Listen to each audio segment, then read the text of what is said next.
ಸ್ನೇಹಿತರೆ, ಇವತ್ತು ನಾನು ಐತಿಹಾಸಿಕ ಪುರಾತನ ದೇವಸ್ಥಾನ ಇರುವಂಥ ಸ್ಥಳಕ್ಕೆ ಬಂದಿದ್ದೀನಿ. ಅದೆಲ್ಲಿದೆಯಪ್ಪ ಅಂದರೆ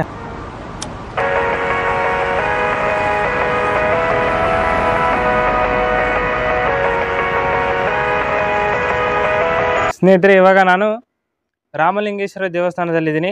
ನೀವು ನೋಡ್ಬೋದು ಯಾವ ರೀತಿ ಇದೆ ಅನ್ನೋದನ್ನು.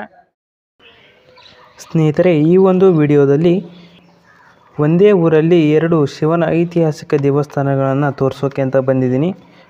ಯಾವ ಊರಿನಲ್ಲಿ ಯಾವ ಒಂದು ದೇವಸ್ಥಾನಗಳಿದ್ದಾವೆ ಅನ್ನೋದನ್ನು ವಿಡಿಯೋದಲ್ಲಿ ಹೇಳ್ತಾ ಹೋಗ್ತೀನಿ. ಹಾಗಾಗಿ ಈ ವಿಡಿಯೋನ ಕೊನೆವರೆಗೂ ನೋಡಿ.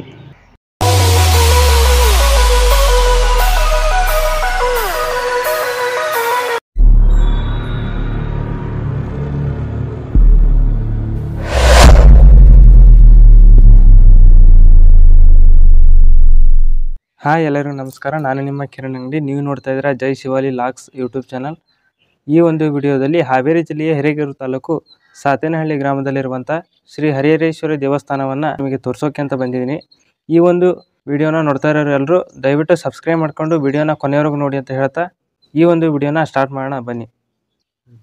ಹಾಗೆ ಸ್ನೇಹಿತರೆ, ಈ ಒಂದು ದೇವಸ್ಥಾನ ಅಷ್ಟೇ ಅಲ್ಲದೆ ಇದೇ ಸಾತೇನಹಳ್ಳಿ ಗ್ರಾಮದಲ್ಲಿ ಸುಮಾರು 2 ಶಿವನ ದೇವಸ್ಥಾನಗಳು ಇದ್ದಾವೆ. ಅವು ಯಾವ್ಯಾವಪ್ಪ ಅಂದರೆ ರಾಮಲಿಂಗೇಶ್ವರ ದೇವಸ್ಥಾನ ಅಂತ ಹೇಳಿಬಿಟ್ಟು ಇನ್ನೊಂದು ದೇವಸ್ಥಾನ ಇದೆ. ಹಾಗೆ ಈ ಒಂದು ದೇವಸ್ಥಾನ ಹರಿಹರೇಶ್ವರ ದೇವಸ್ಥಾನ. ಮೊದಲನೇದಾಗಿ ಈ ಒಂದು ದೇವಸ್ಥಾನವನ್ನು ನೋಡ್ಕೊಂಬರೋಣ ಬನ್ನಿ. ಸ್ನೇಹಿತರೆ, ಇವತ್ತು ನಾನು ಐತಿಹಾಸಿಕ ಪುರಾತನ ದೇವಸ್ಥಾನ ಇರುವಂಥ ಸ್ಥಳಕ್ಕೆ ಬಂದಿದ್ದೀನಿ. ಅದೆಲ್ಲಿದೆಯಪ್ಪ ಅಂದರೆ ಹಾವೇರಿ ಜಿಲ್ಲೆಯ ಹಿರೇಕೆರೂರು ತಾಲೂಕು ಸಾತೇನಹಳ್ಳಿ ಗ್ರಾಮದಲ್ಲಿದೆ. ಈ ಒಂದು ದೇವಸ್ಥಾನಕ್ಕೆ ಹರಿಹರೇಶ್ವರ ದೇವಸ್ಥಾನ ಅಂತ ಕರೀತಾರೆ. ಇವಾಗ ಒಳಗಡೆ ಹೋಗಿ ತೋರಿಸ್ತೀನಿ ಬನ್ನಿ.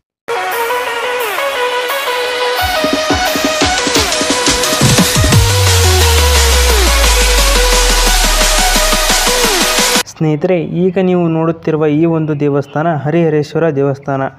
ಈ ಒಂದು ದೇವಸ್ಥಾನದಲ್ಲಿ ಶಿವನ ವಿಗ್ರಹ ಬಿಟ್ಟರೆ ಹರಿಯ ವಿಗ್ರಹ ಇಲ್ಲ.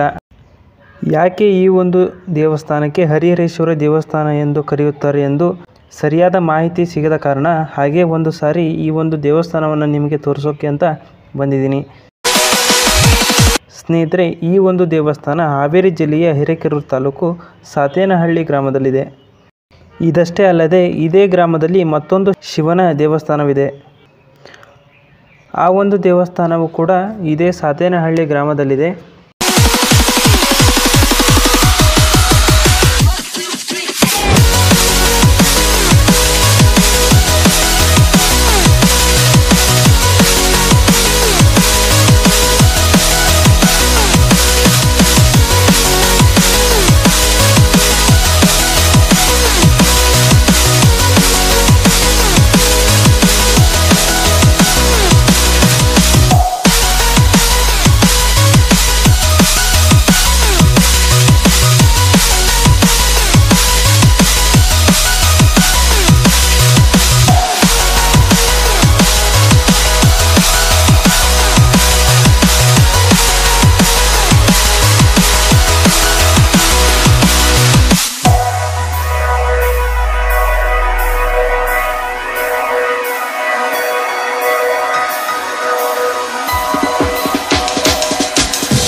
ಹರಿಹರೇಶ್ವರ ದೇವಸ್ಥಾನ ಯಾವ ರೀತಿ ಇದೆ ಅಂತ ನೋಡಿದ್ರಿ. ಇವಾಗ ರಾಮಲಿಂಗೇಶ್ವರ ದೇವಸ್ಥಾನ ಯಾವ ರೀತಿ ಇದೆ ಅನ್ನೋದನ್ನ ನೋಡ್ಕೊಂಬರೋಣ ಬನ್ನಿ.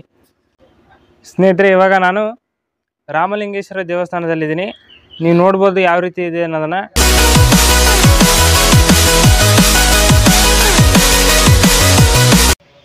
ಈ ಒಂದು ದೇವಸ್ಥಾನವನ್ನು ಏನು ನೋಡ್ತಾ ಇದ್ರಲ್ಲ, ಈ ಒಂದು ದೇವಸ್ಥಾನಕ್ಕೆ ರಾಮಲಿಂಗೇಶ್ವರ ದೇವಸ್ಥಾನವೆಂದು ಕರೆಯುತ್ತಾರೆ.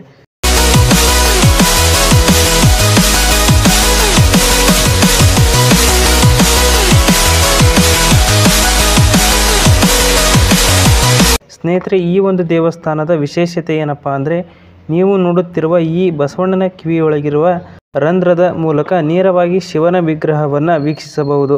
ಸ್ನೇಹಿತರೆ, ನೀವು ನೋಡ್ತಾ ಇದ್ದರೆ ಯಾವ ರೀತಿ ಕಾಣ್ತಾ ಇದೆ ಅನ್ನೋದನ್ನು. ಸ್ನೇಹಿತರೆ ನೋಡಿ, ಬಸವಣ್ಣನ ಕಿವಿಯೊಳಗಿನ ಈ ರಂಧ್ರದ ಮೂಲಕ ನೋಡಿದಾಗ ಹೀಗೆ ಕಾಣಿಸುತ್ತೆ. ಸ್ನೇಹಿತರೆ ನೀವು ನೋಡ್ತಾ ಇದ್ದರೆ ಯಾವ ರೀತಿ ಕಾಣ್ತಾ ಇದೆ ಅನ್ನೋದನ್ನು.